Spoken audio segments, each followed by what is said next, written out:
विश्व विरासत जयपुर शहर का आज 293वां स्थापना दिवस मनाया जा रहा है। विरासत और हेरिटेज की बेजोड़ कलाकृति के रूप में विख्यात जयपुर के स्थापना दिवस पर मोती डूंगरी गणेश मंदिर में पूजा अर्चना कर मंगल कामना की गई।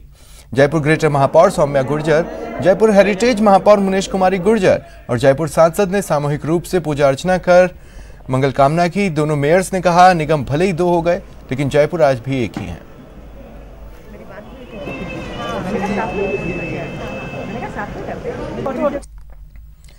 जयपुर शहर की स्थापना 18 नवंबर 1727 को हुई। यह नींव कछवाहा शासक सवाई जय सिंह ने रखी थी। इस मौके पर पर्यटक भी जयपुर पहुंच रहे हैं।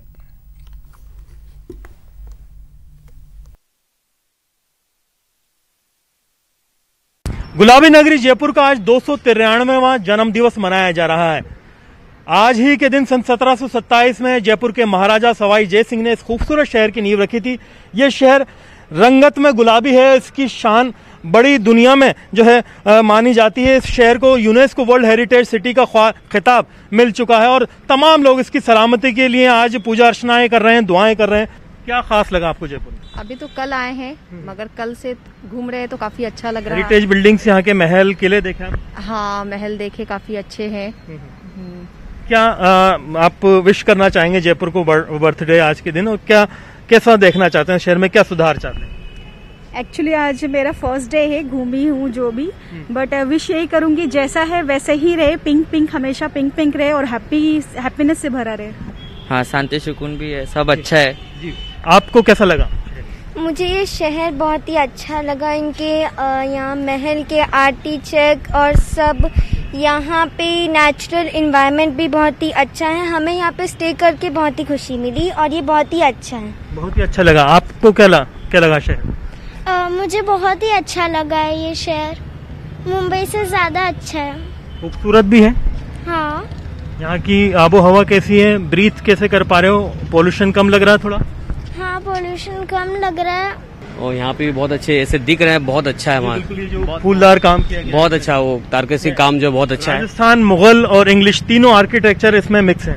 हाँ, बहुत बहुत बेहतरीन जो भी बनाए हैं, बहुत अच्छा बनाए हैं। और ये जो पिंक सिटी वाली बात है, आज तो हम देख रहे हैं हर जगह पिंक पिंक, माशाल्लाह। उम्मीद कर रहे थे कि पिंक सिटी देखें और देखे, बहुत अच्छा लगा। यहाँ जो क्लीनशिप जो है वो, पर्यावरण जो है ना, ग्रीनरी यहाँ अच्छा जाते मुंबई में हमारे भीड़ भाड़ के इलाके में हम लोग रहते हैं, वहाँ पे यहाँ पे हमें सुकून महसूस हो रही है। टूरिज्म की अच्छी इमेज है, इसमें और सुधार आएगा और यहाँ पर पर्यटन बढ़ेगा और जयपुर यूं ही खुश और आबाद रहेगा।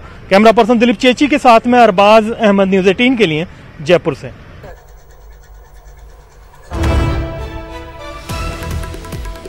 बड़ी खबर आपको बता दें, मुख्यमंत्री अशोक गहलोत आज एक बार फिर कोरोना को लेकर समीक्षा बैठक करने वाले हैं। लगातार कोरोना की स्थिति पर सीएम निगाह बनाए हुए हैं। एक ओपन समीक्षा वो कर ही चुके हैं। इसके अलावा पिछले हफ्ते भी हमने एक बड़ी मीटिंग देखी थी। आज फिर एक बैठक होनी है जिसमें मुख्यमंत्री अशोक गहलोत कोरोना की स्थिति पर समीक्षा करेंगे।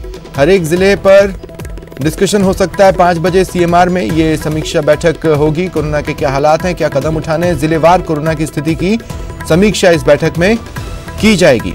कोर ग्रुप के अफसर मौजूद रहेंगे। निगम चुनाव में मिली हार का बदला लेने के लिए बीजेपी पंचायत समिति और परिषद चुनावों में दमखम से जुट गई है और लगातार गहलोत सरकार को घेर रही है। बीजेपी ने संभाला सियासी मोर्चा, पंचायत चुनाव के लिए परफेक्ट प्लान, पार्टी का परचम लहराने में जुटी बीजेपी। प्रदेश में जिला परिषद और पंचायत चुनाव में मतदान का पहला चरण 23 नवंबर से शुरू होगा। इस चुनाव के लिए 15 से अधिक बीजेपी नेताओं ने फील्ड में मोर्चा संभाल लिया है और लगातार गहलोत सरकार पर हमला बोल रहे हैं। तो ये सरकार किसी भी पक्ष को राहत नहीं दे पाई है और सिर्फ होटलों में ये मस्त रहने वाली सरकार है और आर्थिक कुप्रबंधन इस कदर है कि ना तो ये विकास कर पा रही है और ना ही ये जनता के लिए जो इन्होंने जन घोषणाओं में वादे किए थे उनको पूर्ण कर पा रही है। और आज आम जन पूरी तौर से भारतीय जनता पार्टी के साथ है और हम कॉन्फिडेंट हैं कि हम ये पंचायत चुनाव पूरे बहुमत से जीतने वाले हैं। ये ग्रामीण विकास के लिए बहुत महत्वपूर्ण चुनाव होते हैं और पंचायती राज संस्थाओं को मजबूत बनाने की दिशा में भी जो संविधान में उल्लेखित है उसके क्रम में भी ये बहुत महत्वपूर्ण चुनाव होते हैं। पिछले 2 सालों में ग्रामीण विकास में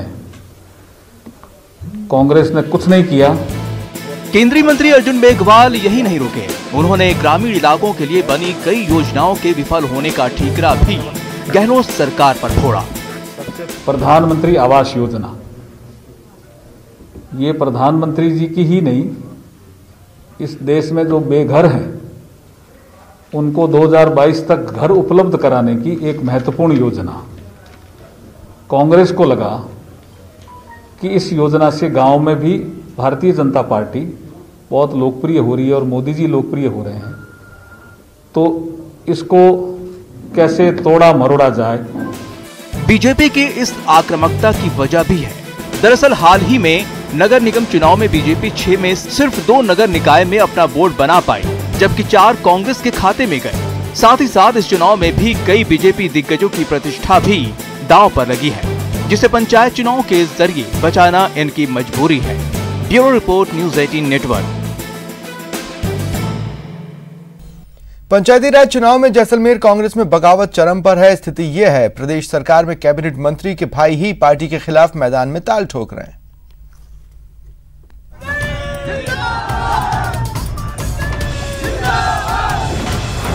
बागी बने कांग्रेस के लिए बड़ी समस्या।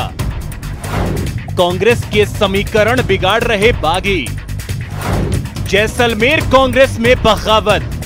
जैसलमेर में इन दिनों पंचायत चुनाव की रणभेरी बज चुकी है। मैं इस वक्त हूं जैसलमेर के सम इलाके में, जहां पे आप मेरे पीछे देख सकते हैं रेत के मखमली टीले हैं, जो इन दिनों सर्दियों की हल्की सी आहट के साथ ही ठंडी हवाएं दे रहे हैं, लेकिन इन रेत के टीलों के नीचे सियासी अंगारे सुलग रहे हैं। जी हां, जैसलमेर के सम में कांग्रेस के अंदर बगावत की आग लगी हुई है। वहीं दूसरी ओर पंचायत चुनाव में हारमोनियम पर सियासी संगीत बज रहा है।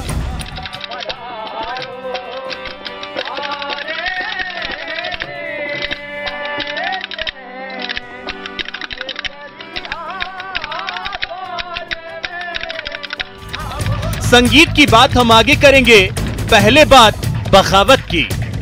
ये बगावत कोई छोटी मोटी नहीं है।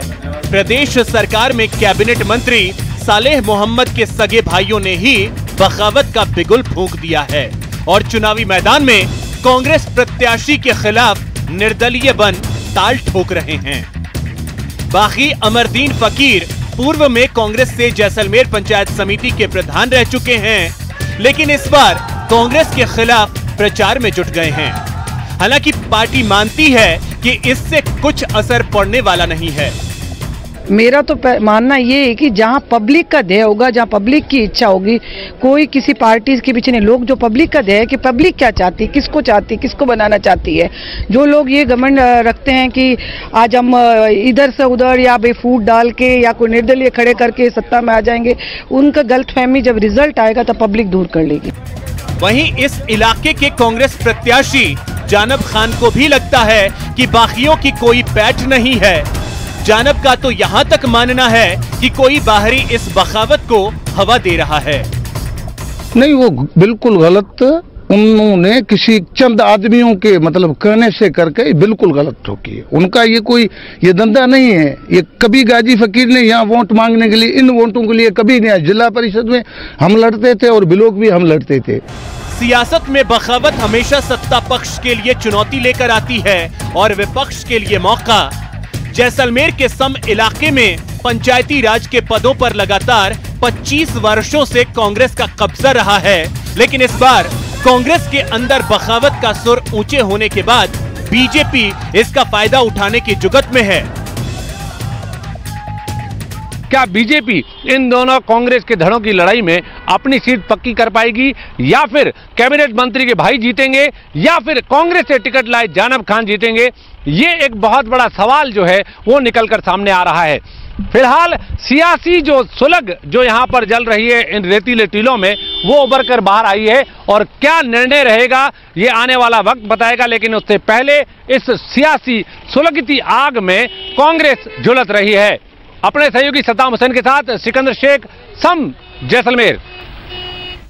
सर्दियां आने वाली हैं और ऐसे में सियाचिन के ग्लेशियर पर पहरा देना दुनिया के सबसे जटिल कामों में से एक है।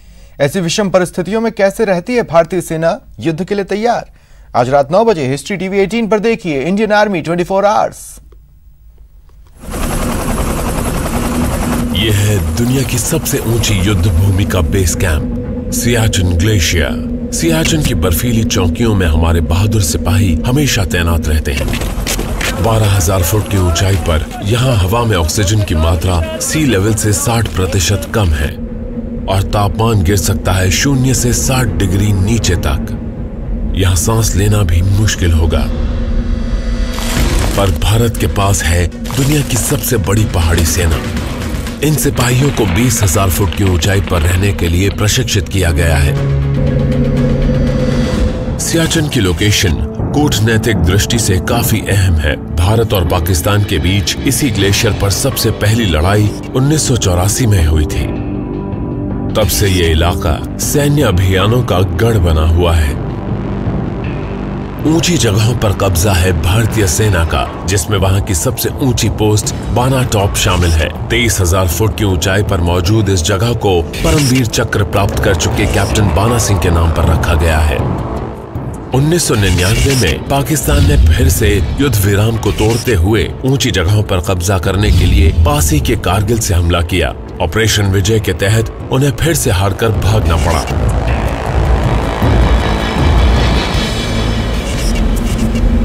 आज भी सारी चोटियों पर भारत का कब्जा है और वो दोनों परमाणु देशों के बीच शांति बनाए रखने में भी सफल है।